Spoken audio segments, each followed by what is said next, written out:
for joining me right now on WHAS 11 News at noon. I'm Haley Minogue in for Brooke Cash. She's on assignment. The owner of this home right here on Applegate Lane in Highview, filled with hazardous materials, was in court today and granted bond relief over the Commonwealth Attorney's Office's objections. 53-year-old Mark Heibel was arrested back in July when investigators say he admitted to making and detonating homemade explosives. He's charged with wanton endangerment along with burglary for squatting in a neighboring house. Heibel's original bond was set at $50,000. It's now reduced to $10,000. The court ruled he can pay 10% of his new bond in order to be released on home incarceration. Now, as for what's next, the city hasn't announced an official decision on how it'll safely dispose of the chemicals and explosives. Last week, the EPA told city leaders mechanically removing the chemicals would be a safe option. City officials say they still prefer carrying out a controlled burn of the house. A man who is already behind bars faced a judge today on rape charges. His bond now set at $100,000. Police arrested 39-year-old Sean Miles last month after they say he followed a woman to her house, physically assaulted her, and then raped her. This was in the St. Joseph neighborhood between Germantown and I-65. The woman told police she'd noticed Miles following her first on Eastern Parkway, then closer to home, which is located near Shelby and Maylon. She later called police after and was able to provide a description, which led to Miles's arrest. He faces charges on first-degree rape and fourth-degree assault. And a man is dead 2 weeks after being hurt in a moped crash from last month. This one happened on Blevins Gap Road in Valley Station on August 21st. Investigators believe the driver was traveling westbound when he lost control while making a turn. He was taken to Louisville Hospital, where police tell us he died from his injuries Saturday. The man's name hasn't yet been released. And it's been nearly a month since many of you showed up at a community meeting demanding action on violent crime. Now there's a new initiative in place. The strategy, led by 2 Metro Council members, brings an increased police presence to areas where businesses are open late. According to city officials, more LMPD officers will do walking patrols and traffic enforcement in busy areas like Bardstown Road, Brownsboro Road, and Frankfort Avenue. For now, the increased police presence in the area is temporary. This trial run is set to end Saturday, September 16th.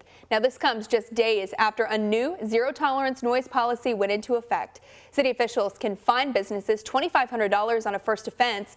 WHAS 11's Alexis Jones and photojournalist Elijah McKenzie took a closer look at the program aimed at increasing safety and asked businesses if it's the right route to go. The owner of Ricky B's Cafe has seen his fair share of crime here on Brownsboro Road, and after hearing of LMPD's newest initiative, he says he only has one question. Why 2 weeks? Ricky Bartlett says extra police presence will be great for the area, but he wishes officers will stick around a little longer. It just seems like, it would certainly benefit everyone that there would be more patrolling, including business owners and people living nearby. The residents particularly, I think, should be thought about. If your business is encroaching on a person's home, whether that be loud noise or someone being shot or near your home, I think more patrolling certainly would help. Metro Council and LMPD decided to increase patrols after hearing from residents during a community meeting in August. Every night. Along with violent crime, people living in popular areas say they're seeing a rise in disorderly conduct too. When you combine alcohol and humans, there have been issues for centuries. What we've got added element here of a lot of alcohol, late night, and guns. So that is making things more acute. Councilman Benrino Weber and Andrew Owen hope the initiative leads to a drop in crime in all parts of the metro. But for the next 2 weeks, officers will focus on Bardstown Road, Baxter Avenue, Frankfort Avenue, and Brownsboro Road, which Bartlett says he'll embrace with open arms. I'll say thank you for your service. Welcome to the neighborhood. Ask them for their name and tell them my name. Looking forward to them. In Louisville, Alexis Jones, WHAS 11 on your side. For more information on the latest initiative, you can head to WHAS11.com for the updates. With union contract deadlines fast approaching, we could be just days away from auto workers walking off the job at plants across the country. including the Ford plant right here in Louisville.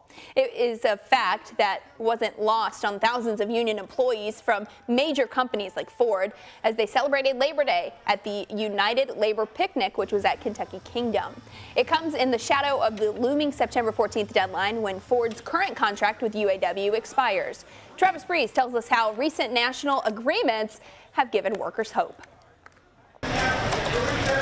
We're building the two biggest battery plants on planet Earth, the cleanest, greenest recycled paper mill, and every single one of them is being built with union work.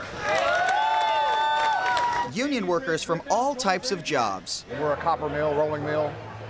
Been there about 15 years. Including Jim Mattingly with United Steelworkers Local 1693. For him, Labor Day is about raising up all workers. The negotiations that we do, it also lifts up the non-union worker. It forces the market or the companies to pay a better wage. UAW is setting up right now for a possible work stoppage. We hope we don't. We want to get a contract. Two of the biggest talking points were celebrating Teamsters and UPS's recent contract, and also the deadline for United Auto Workers and Ford to strike a deal. And labor's really on the turn, right? We're on the rise. You're starting to see some really good agreements coming. And there was a lot of similarities to UPS and the Teamster agreement between Ford Motor Company and UAW. So we put a lot of their actions into play. Ford is also a critically important employer in Kentucky that needs a solid workforce. So my hope is that they can come to a mutually beneficial agreement. Employees taking a well-deserved day off who say their main goal is people working one job that can support a family. In Louisville, Travis Breeze, WHAS 11 on your side. The United Auto Workers Local 862 led Monday's event. The union represents roughly 12,000 Ford workers here in Louisville. The UAW wants a 46% pay raise, a 32-hour work week, and the return of traditional pensions. The automakers argue the union's demands are unrealistic as the world shifts from internal combustion engines to electric vehicles. UAW President Shawn Fain says what's unrealistic is the amount of sacrifices workers have to make. We've seen a decade of record profits. I mean, our members made massive sacrifices. We were blamed for everything that was wrong with these companies back in the recession, which was wrong. It was false. It's one of the biggest lies ever told. This is our time to take back what we're owed. Working together with the companies doesn't work for us. An auto workers strike, President Joe Biden has appointed a White House liaison between the union and companies. Biden hopes it aids in a fair agreement between the two sides. Folks, in this Labor Day, let me tell you what we're celebrating. We're celebrating jobs, good paying jobs, jobs you can raise a family on, union jobs.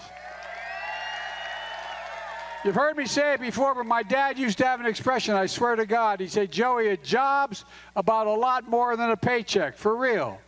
It's about a lot more than a paycheck. It's about your dignity. It's about respect. Experts say a strike in the auto industry could cause a noticeable impact on the broader U.S. economy. The industry makes up about 3% of the country's GDP.